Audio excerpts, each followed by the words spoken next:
우리 아이는 괜찮은 것 같은데? 직접 키워봐야 느껴지는 이걸 의사들은 결국 수술이 목적이기 때문에.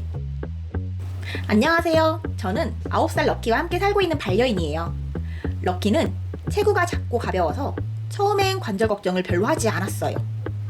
오히려 큰 강아지들이 더 쉽게 다치는 줄 알았죠. 여러 의사분들도 만나보고 실제로 제가 겪어보기도 했기 때문에 직접 키워봐야 느껴지는 소형견이 왜 선천적으로 관절이 약한지, 그리고 관절 보호를 위한 산책 습관을 어떻게 바꿔야 하는지 제가 직접 느낀 사례를 중심으로 3가지로 정리해드릴게요. 첫 번째, 작은 몸에 비해 무릎 구조가 너무 약해요. 소형견, 특히 5kg 이하의 아이들은 슬개골이 제자리를 잘 지키지 못하는 구조를 갖고 태어납니다. 이건 유전적인 이유도 있지만 태생적으로 무릎 관절이 얕기 때문인데요. 그래서 의사들은 슬개골 탈구 1기, 2기, 3기로 나눠서 수술을 권하는데요. 사실 수술을 한다고 해서 슬개골 탈구는 나가지 않더라도 여전히 약한 다리뼈와 근육으로 아이는 똑같이 다리 아파하고 힘들어해요.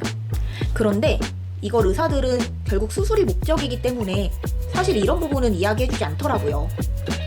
그래서 아이가 아프지 않을 때 해야 하는 게 관절 관리 습관들인데, 정작 저희는 아이가 아파할 때까지는 우리 아이는 괜찮은 것 같은데? 라고 생각하는 게 문제가 될 수 있어요. 의학적으로도 슬개골 탈구는 소형견에서 훨씬 흔하게 나타나고 단순히 노화가 아니라 성장 과정에서부터 축적되는 문제라서 이미 다리를 아파하는 것을 보는 순간 늦을 수 있어요. 그래서 아이를 사랑하는 만큼이나 조기에 관절을 보호하는 습관이 필수입니다. 두 번째, 움직임은 활발한데 근육은 잘 안 붙어요. 소형견은 에너지가 넘치고 활동성도 좋아요. 하루에도 몇 번씩 점프하고 뛰어다니고, 하지만 놀랍게도 근육은 쉽게 붙지 않아요. 왜냐하면 체중이 가볍고 무릎이나 고관절 주변의 지지 근육이 적게 발달하기 때문이에요. 그러다 보니 무릎을 안정적으로 지탱하지 못하고 작은 충격에도 관절이 쉽게 틀어지거나 탈구되기 쉽습니다. 그래서 전 지금은 관절을 쓰게 만드는 산책이 아니라 근육을 키우는 산책을 하고 있어요. 근육을 키우면서 관절에도 무리가 가지 않는 산책은 무엇일까요? 그것은 바로 흙길에서 산책을 하면서 오르막길을 천천히 오래 걷는 것입니다. 흙길이 아니더라도 놀이터 매트나 자전거 도로라도 좋아요.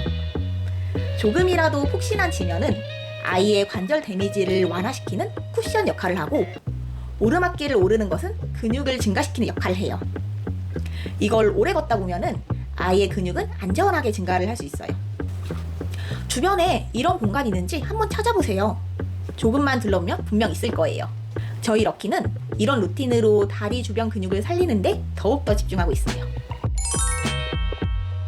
세 번째, 체중 증가에 훨씬 취약해요. 소형견은 대형견에 비해서 뼈와 관절 구조가 훨씬 가늘고 약해요. 여기서 문제는 체중이 조금만 늘어도 관절엔 훨씬 큰 충격이 가해진다는 것입니다. 예를 들어서 단 300g만 늘어나도 아이의 관절엔 최대 6kg에 달하는 하중이 쏠릴 수 있어요. 특히 무릎 관절은 이런 하중에 가장 먼저 무너지기 쉽죠. 대형견보다 몸무게는 훨씬 적은데도 하중 분산 능력은 비슷하지 않기 때문에 조금의 체중 변화도 소형견에게는 훨씬 치명적입니다. 게다가 소형견은 몸이 작아서 보호자가 체중 변화나 걷는 자세가 이상하다는 것을 놓치기 쉽다는 것도 문제예요. 그럼 어떻게 해야 할까요? 딱 한 번 이 습관 바꾸면 아이 관절 평생 갑니다. 이 영상에서 자세하게 다뤘으니 보다 궁금하신 사항은 아래 고정 댓글에 있는 링크를 참고해주세요. 소형견은 태어날 때부터 관절이 약한 존재예요. 우리가 해줄 수 있는 건 그 약함을 지켜주기 위한 올바른 정보와 습관뿐입니다. 오늘 소개한 내용이 우리 아이를 위한 작은 전환점이 되기를 바라며, 아이의 걷는 시간이 아프지 않도록 작지만 강한 발걸음을 오래도록 이어갈 수 있도록 우리 함께 더 배워가요. 그럼 오늘도 영상 끝까지 함께 해주셔서 감사드리고, 영상이 도움이 되셨다면 구독과 좋아요 눌러주세요. 다음 영상에서 또 만나요. 감사합니다.